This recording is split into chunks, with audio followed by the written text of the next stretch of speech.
Okay, this section of notes should be pretty quick. Later on, we'll get into the equations of it, but for now, we're just going to discuss the concept of what the second law of thermodynamics is. So before we get into it, I want you to think of a non-reversible process. So take a second, just think of something where the process will happen one way, but it'll never naturally go back on its own. Did you think of one? I've got a couple that you could use, like burning wood. If you give it enough energy to start the reaction, it's going to go, but it's never just going to spontaneously come back. You could think of like a book that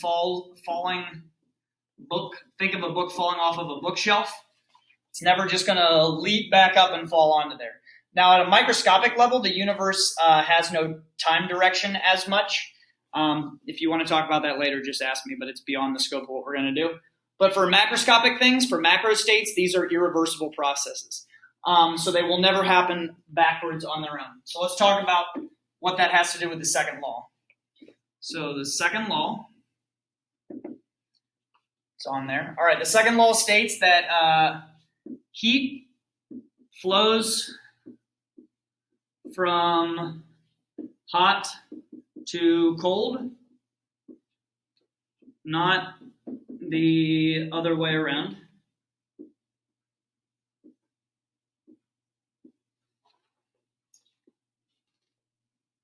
And so that'd be 1 and then 2 down here. The total entropy of an isolated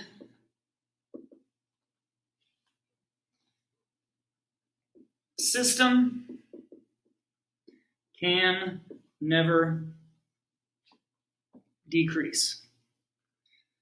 So you guys remember how the last law I said you could never win? This one, the way you can remember it is you can't break even. But what is entropy? So we should probably define what that is before we get too much further with it.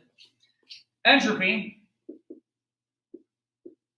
generically speaking, is the amount of unavailable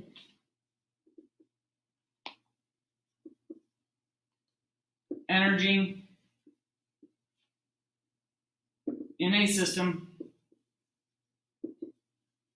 to do work.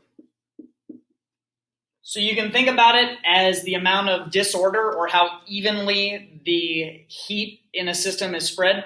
If I've got two things that are the exact same temperature, there's no energy transfer that can happen between them, especially if they're in thermal contact. Now they're in thermal equilibrium, meaning there's no more usable energy left to do work. If I got something really hot and something really cold, I can have something expand, I can have something move. In that case, there's the entropy between them is going to be small, but when it's evenly distributed, when all of our energy is nice and uniform, that's when entropy is going to be extremely high, when things are the same temperature. When there's a gradient between things, that means entropy is going to be low. So you can think about it kind of in terms of disorder. Your room has lots of ways that it can be dirty, but there's only one way it can be clean. And it naturally wants to go to dirty if you don't put in work to change it. So you can think about that as like your clothes being evenly distributed everywhere all over your floor. Unless you do work to stop it, it's always going to go up, in which case that's no longer an isolated system, though you're putting energy in from the outside.